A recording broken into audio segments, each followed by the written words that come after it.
as someone who's grown up in different places and has, we've both traveled a lot, we've seen different places and everything. And it gives you a perspective where you can see, you can see you can kind of see the pros and cons and the strengths and the weaknesses of all different things. Okay. I'm a Christian, but there are things I can see in Islam and the way that Muslims, do certain things, which certainly in the modern Western world, right? The drag queen story hour thing is actually a great example, right? It's like they're stronger in certain aspects in terms of sort of like drawing a line in the sand or like putting their foot down or whatever. Does it mean I support like everything there 100%? No, it doesn't. But at the same time, I'm like, hey, there are certain things we in the West could learn from that culture or that society or that country, or like, oh, they look at this, look at the way they do that there, right? But people are so into the West is the best mentality, and they don't want it to question or challenge anything in that regard. And it sort of blinds people. And I'm not like, where people say, oh, I'm shilling for Saudi Arabia, I'm anti-Western now. Like, just 3 days ago, I suddenly became anti-Western. It's like, no, I'm not saying any of this, but it's just such a binary, people's thinking is so binary. And I don't know. I don't always understand that. Yeah, even with the Muslim thing is I try to tell people they're okay with you being Christian. It's like a radical sect, and they're like, well, the moderate Muslims turn the other. Everybody does in every culture. This has actually been demonstrated. That's the problem of human nature, is that radicals tend to win because they're so extreme until there's massive culture. That was even shown with the leftists. Most liberals don't want you to lose your job over a tweet. They just don't. But they don't want to draw the fire of these like psychotic social justice warriors either. So they like turn the other way. Yeah. So if you want to say, well, I can't believe that, moderate Muslims, look the other way. It's like, well, they don't want to get killed by the terrorists too. That's what like drives me insane. I'm like, don't you understand that the greatest number of people who are killed by jihadis are Muslims? Mm-hmm. That's the number one group being killed. And this is just a factor. Then they're like, well, what about Christians? I'm like, there are Christians actually in parts of the world where they burn, people for witchcraft. Like there's just cultures that haven't fully percolated to, and Christians, by the way, were burning people as heretics a few hundred years ago. That's where traveling and reading widely goes, is when you've read a lot of history and read a lot of accounts of early religions, you realize, we see now that some cultures and countries are like 500 years ahead of other people. Mm-hmm. So the idea is, why don't we bring those other people, a little bit up with us rather than hate them or demonize? Saudi Arabia is a great example. Is, most people in Saudi Arabia, like, they're just driving cars to work.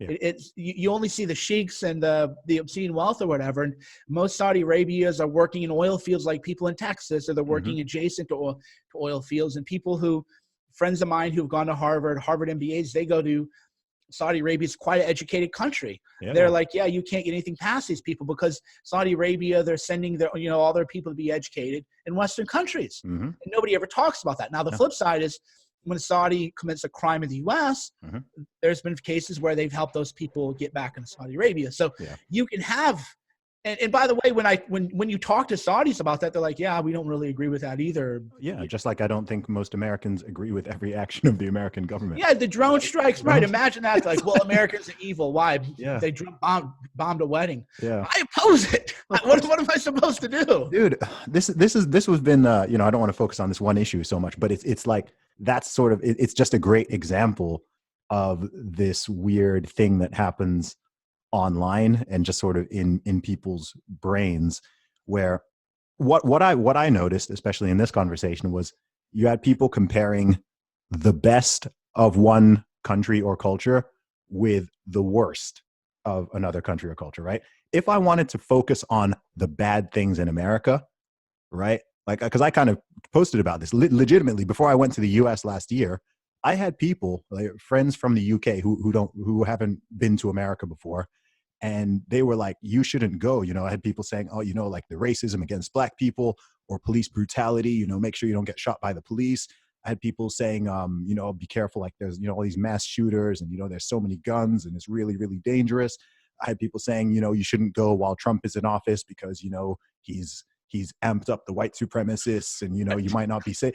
And people were saying this like genuinely. And so as me, I'm like, guys, I get the same if I travel to Poland or Estonia or whatever, and people are there like, be aware of the racism. They're gonna, and I've been to all these places, everything's fine, people are nice and all that. And I'm trying to tell people the same thing with Saudi, because people are like, oh, well, what about, Jamal Khashoggi, or what about, they'll pick out this incident that happened 5 years ago, or, this thing about a public execution or whatever. And I'm like, look, you're focusing on, this would be like me just talking about the US. And yeah, I'm talking about like mass shooters, and I'm talking about school shootings, and I'm talking about, drone strikes, and I'm talking about like, I don't know, like all the worst stuff that goes on in the US, the opioid crisis and homelessness and all that. But if someone were to ask you like to describe American culture, I don't think you'd be like, yeah, we've got a huge opioid epidemic, and people are living on the street in California, and we have mass shooters, and people like go to Walmart with guns. It's like, that's not